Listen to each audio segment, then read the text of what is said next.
Hello there, fellow music listeners. I do have a rant at the end, but I'll leave that for now. Anyway, huge amount of stuff to get through. Let's start with the records.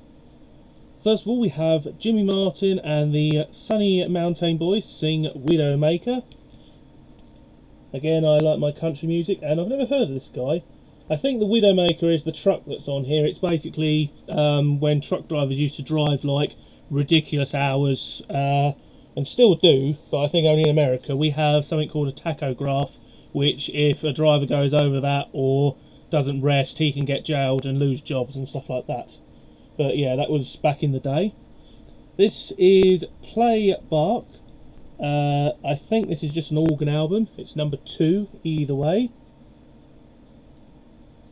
I don't know because it is in some foreign language. Dab der Mondelen Jazz Alemech Al Die Zuniger des Tief Everden Old Timers und des Nerfer die Clashlight Music. Yeah, that's German. I've probably completely butchered that. Apologies. This is Iron Stan Oni. I brought this one purely because of that there. That's an accordion. Yeah, and then I look on the back, and right in the corner there, Orchestrial. That means orchestra. Now, I don't know about you, but if you're going to have an orchestra, say it in the title. Don't just put that there. Anyway. Next we have Helmut Watchler plays Bach, recorded on the small organ of St. Jacobi Ludwig. Don't know where that is. Oh wow, there's a beautiful organ on the back here. I didn't even realise that. Look at that. That is gorgeous. Absolutely gorgeous, gorgeous. Also as well, I do have a new monitor, so that's the reason why. The old one gave out basically. Next we have Return to Steam, stereophonic recordings of preserved locomotives running on British Rail. I am a weirdo, so I do like steam trains. It is rather nice. It is literally just basically recordings of steam engines going up and down gradients and stuff. Still pretty cool though. Next we have Giorgio Zanfia, a theme from Panic at Hanging Rock. Now I haven't actually got the VHS or DVD of that. I just like the cover, and also as well I know that Giorgio Zanfia is a panpipe player or pan flutist, and I like that sort of thing. Okay, next we have A Little of What You Fancy from I think it says, GEC, yeah. Now, this is basically a promotional record. This is the sort of thing, if you bought a record turntable, you would get this record with it. It just has a selection of fine, cool recordings. I see Americans picking these up all the time because usually they have the record player that goes with it, that they pick up in a thrift store or a store in general for like a couple of dollars. Unfortunately, I won't be able to play that, and there's a few other records in that collection as well. It looks like someone was painting and tiny paint blobs have gone onto the record. Ugh. I hate that. I've got a Meatloaf album I can't play because one side is just covered in paint dots, but that's what happens when you buy second-hand records. I did check the condition. I didn't check the bloody records for anything like that. You don't think. You just literally say, oh, it's in mint condition. Gone. Next we have 20 all-time country hits. Believe it or not, a country album I did not have. I'm still kicking myself over leaving all those country cassette tapes at the car boots out at 10p a time. About a year ago now. I wish I'd brought them. I mean, especially at 10p a time, I could have offered them like 3-5 quid. They might have done it. Not seen them since. Next we have John Woodhouse and his Magic Electric Accordion. The only one in his collection that I was missing. So it's great to have this. There was the other one there, his Magic Accordion, which I have somewhere down here. I did have that one, but I thought, oh, do I have that one? I don't know. Checked through my records. Nope. Next we have Living Shakespeare, 12th Night. Now, I'm not really a Shakespeare fan. I did have to do Macbeth in English. There was a Macbeth. Was it Macbeth? Yeah, it was Macbeth, yeah. Yeah, guy and Romeo and Juliet. But this is basically Living Shakespeare. It's very rare to actually see a record like this. Has the booklet as well, which is basically probably the script of reading along. There's nothing on the back, which is really cool. But yeah, this is from Oldham's Book Limited in London. This I actually brought because I thought, oh, maybe Colin on the YouTube channel, who also collects weird records like this, might like it. Yeah, like I say, he gets cool stuff as well. He has a lot of like horror film stuff, which I'd love to find, but the UK wasn't really into horror. Video nasties, yes, but not sort of like records. Didn't really care. And that's all the records. Let's move on to VHS tapes. Found 2 VHS tapes. First of all, we have Bob Marley Collection, the Bob Marley Collection. This is Time Will Tell, which is basically just a best of and some rare stuff. On the back as well is Legend, Canterbury and Nights Live, and Natural Music. I think I have Legend on VHS, because this is the blue one, which is pretty cool. I do like that sort of thing. And next we have Ozzy Osbourne, Bark at the Moon. I think Bark at the Moon or Diary of a Madman was the first ever Ozzy track I had. This of course has, I think, a Woolworths sticker on it. It's a bit worn out, but still. Next we move on to cassette tapes.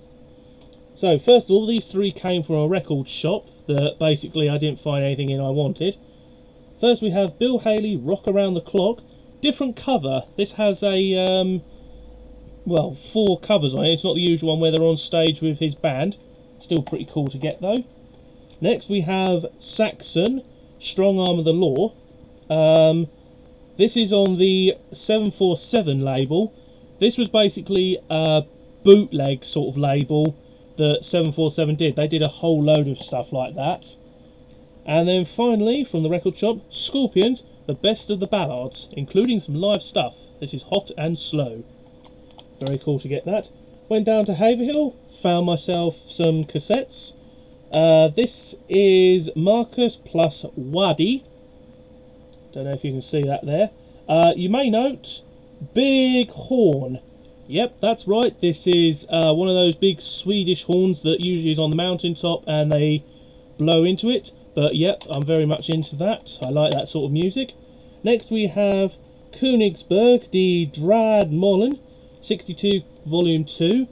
This is basically a standalone organ, which I love because I love those sort of organs. They're really cool. They came from Haverhill Record Shop in Cambridge. These came from the charity shop, The Best of Cream, which is really cool. I like Cream. I have Witch's Brew on record, and it also has Marshall Picking on the back there. Don't know if that means anything. Now I don't usually buy pre-recorded like tapes, but this one caught my interest. It was Beatles, Sgt. Pepper and Beatles for Sale. Now I have Beatles, Sgt. Pepper. I haven't got For Sale though, so I thought, yeah, I'll buy that. Anyway, moving now on to the good stuff. You may remember in Music Update 23, I found a load of Megadeth, or good rock and roll stuff. Oh, that shop delivered again. Went there recently, but didn't have anything else. So, first of all, we have Johnny Cash, Country Boy. Again, huge fan of Johnny Cash. Real shame he passed away. Absolutely loved. I think my first listening to him was his last album, which was, the last song he wrote before he passed away in 2003. Can't remember. Hurt. That's it. Hurt Myself Today, yeah. Next we have Johnny Cash, My Best to You, double CD set. And like I say, these CDs are in mint condition. There is like no scratches or anything on them, unless they've been caused by me. Next we have Jimi Hendrix, Sunshine of Your Love. Don't usually find Jimi Hendrix CDs, so was very happy to get that indeed. Very nice as well. Next, Megadeth, So Far So Good, So What? Awesome, absolutely cool. I think I have this on cassette tape, not entirely sure. So now I have Rust in Peace, Megadeth, So Far So Good, So What? And finally, Megadeth, Peace Sells, but Who's Buying? I went into the record shop where I got those 3 cassettes. They had Megadeth's first album with the skull with the hooks through it. 30 quid they wanted for that. Ouch.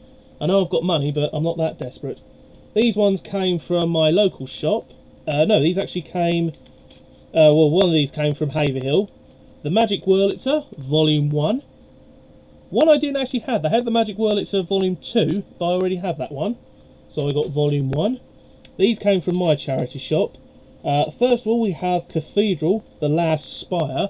I think Scott Waters has listened to this, or has the record, or has seen it. All I know is that it is some kind of metal album. Hopefully it will sound good. If not, then I can always listen to Emerson, Lake and Palmer, Pictures and Expedition. I have the record, I have the, I think, bootleg pink cassette, and now I have the CD, which is digitally remastered from the original master tapes, which is what they're doing basically nowadays, because Pink Floyd had The Wall, and that was remastered. And then we have Sky 2. Haven't seen any more Sky albums, sadly. Hopefully I will. Anyway, next two are box sets of country. First we have Eddie Arnold, Eddie's Song. Huge box set with pull-out readable story thing. This thing is absolutely chopper. £3.50 I paid for that. Someone back in the day probably paid like triple that. And then Hank Williams, Hillbilly Hero. Now, here's the rant part. I recently said in my previous update how I couldn't get hold of a 3 metal CD set. It was still there. Brought it right away, got it home, opened it up. Cardboard and plastic. Someone had nicked all 3 CDs. And that was really annoying. Why would you do that? It's only £3.50. If you're doing that to a charity shop as well, then what's the point? You may as well just have said, hello, I'm here to nick this, I'm just nicking these, I'm just taking this, or I'll take that, I'll take that. I hate it. There was some good shit on there too. There was good shit. It wasn't just the usual like Boston, REO Speedwagon, Motorhead Ace of Spades. It was good stuff, and it wasn't there. So I went back on the Friday and I brought this one as exchange, brought that one and a few others that I'd spotted before. But that really pisses me off when that sort of thing happens, because it's like a case of, why do you do that? Why? I hate it when people do that. It's like finding a record that you think is really nice, opening it up and it has another record in it that's completely different. It's just, you know, someone has done that as well. Someone has basically taken that record out, put it in something cheaper and just basically got rid of it. I've kind of done that, but only with price tags, because iffy diffy on price tags. But again, mostly, well, I haven't done it with price tags. It's just sort of like I've haggled them down a little bit, because it's like a case of, well, it can't be worth that much, because looking on the internet, I've seen them go for this much. But again, just taking the CDs, why? That is so stupid. I mean, there was some good stuff on there, and the person there who was the manager said, no, we don't have them in the back. So I thought, oh, maybe because it's a box set, if someone nicks it, rather than losing the money, they've still got the CDs. No, someone had blatantly just taken the CDs, which is really, horrible. And like I say, I lost out there. Thankfully I was able to get my money back, or was able to trade it for those CDs, and some others. Anyway, I went back there recently. I think I've cleared them out, basically. No more good stuff. There was a Willie Nelson CD, but got enough of them on cassette anyway.